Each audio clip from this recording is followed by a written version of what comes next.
Welcome to The Explainer, where we break down big ideas. And today we're diving into Adam Grant's incredible book, Give and Take, to figure out, once and for all, if nice guys really do finish last. You know, it's a question that's probably crossed your mind at some point in your career. Is being generous and helpful a recipe for getting walked all over, or could it actually be a secret weapon for success? For a long time, this super cynical view from Mark Twain, well, it's pretty much been the conventional wisdom, right? The world's a tough, competitive place, and you gotta look out for number one. But today, we're gonna see if the data actually backs that up. So to get into this, let's start not with some dry theory, but with a really high-stakes story from the cutthroat world of Silicon Valley venture capital. All right, so first up, meet our entrepreneur, Danny Shader. Now, this guy is not some rookie with a pipe dream. He is a proven heavyweight, a blue-chip player who'd already hit 2 massive home runs. He's the kind of guy investors are lining up to work with. And then, on the other side of the table, we've got our investor, David Hornick. And let me tell you, he is not your typical VC.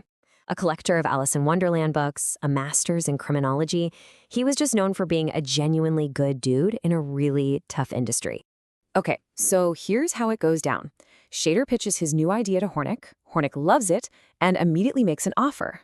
But then, Hornick does something kind of weird for a VC. Instead of hitting Shader with an exploding offer with a tight deadline, a classic pressure tactic, he does the exact opposite. He tells Shader, hey, take your time, go talk to other investors, and make the best decision for you. So a few weeks go by, Shader calls back. But, it is not the news Hornick was hoping for. In fact, Shader delivers this absolute gut punch of a line telling him he's going with another investor.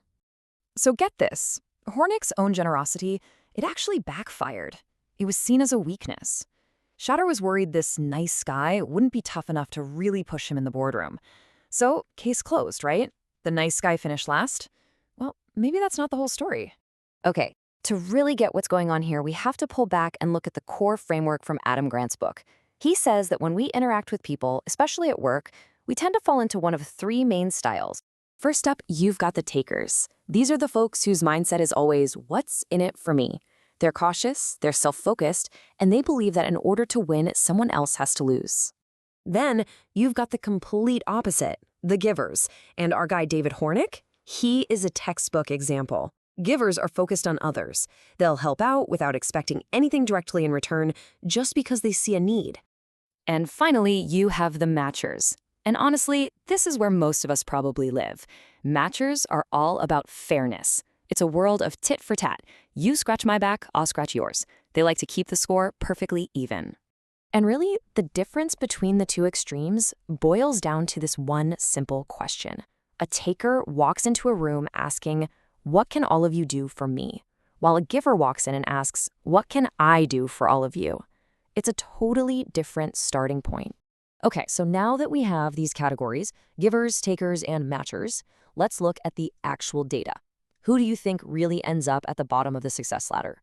Well, if you put your money on givers, you'd be absolutely right.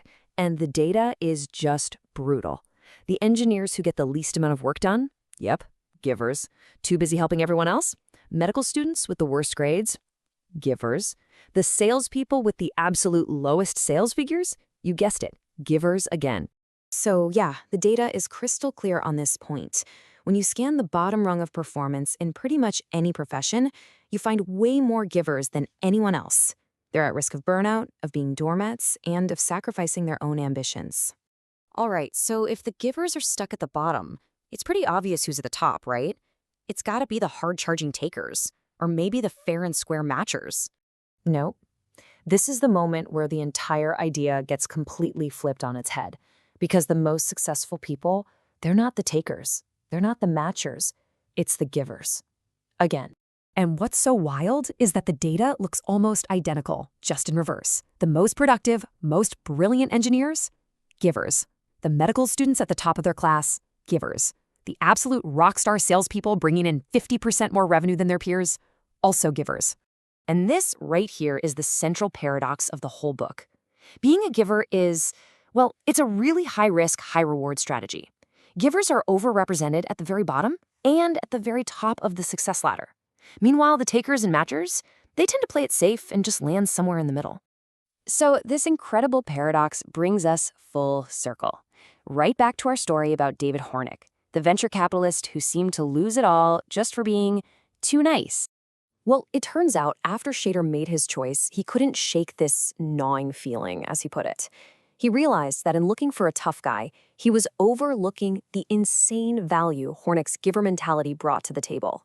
So, in a pretty shocking move, Shader went back and found a way to get Hornick on board anyway, even if it meant giving up more of his own company to do it. And this quote from Shader, it explains everything. He finally understood that Hornick's generosity wasn't weakness at all, it was this incredible strength.